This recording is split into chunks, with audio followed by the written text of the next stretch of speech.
Welcome to the show. Great to see you on this Thursday. We are very quickly coming up against the limits of the meaning of words, and I'm going to explain what I mean by that. If I said to you, I am making trade deals, do you envision that there is more than one party to the deal?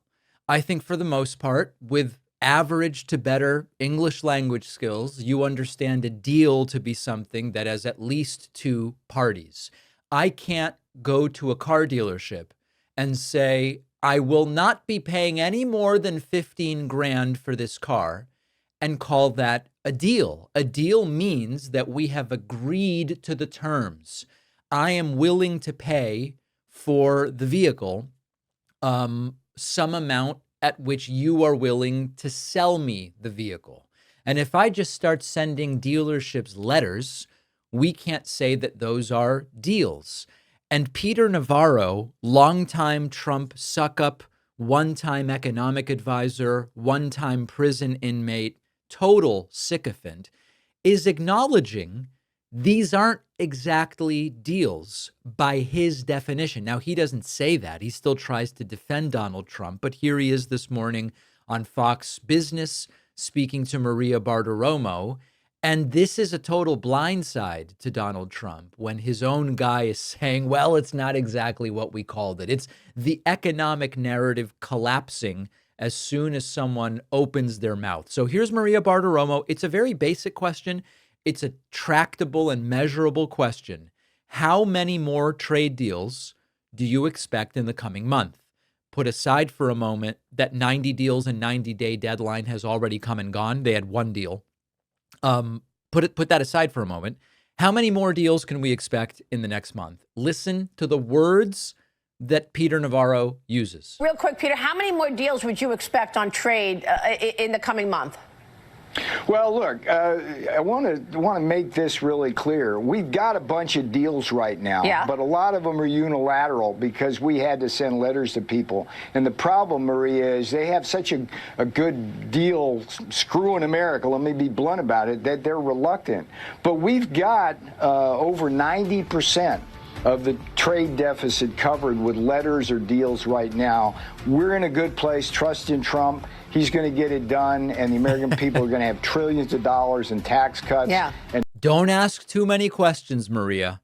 Just trust in Trump. Debt reduction because of that. Let's never lose sight of the fact of that. Well, we just had a budget surplus for the month of June, so there's that, thanks to tariff revenue. Peter, good to see you. Thanks so much. Yeah. You know, Trump and his team used to say, we are going to make 90 deals in 90 days. It wasn't very long ago, so I presume most of you remember that. And it was going to be this golden age of trade, like a phoenix rising over the horizon. America would be respected again. Deals would be raining down from the sky as every country is desperate to get a deal done with Donald Trump. We are now down to sending letters long after the deadline has come and gone. These are not signed agreements. These are not joint announcements. These are not frameworks. These are, I wrote them a letter saying, we're tariffing you 35%. And not only were they not eager and desperate to make a deal by my own self-imposed deadline, they are not even responding to my letter in many cases. So these aren't deals. Really, these are threats. These are warning shots, one-way memos that don't have both sides agreeing to terms. Deals are mutual.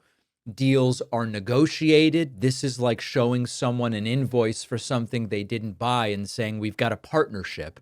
And if even Peter Navarro, who really has been one of Donald Trump's most loyal and sycophantic suck-up economic foot soldiers, if even Peter Navarro is saying, well, we're going to have deals and letters, and it's really the letters, you know this entire strategy is completely vapid and empty. And what's really striking here is the total lack of urgency from the other side.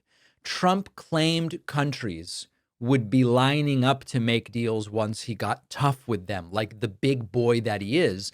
They would want to avoid tariffs. They would instantly cave and come to Trump and say, sir, we're sobbing. Give us something.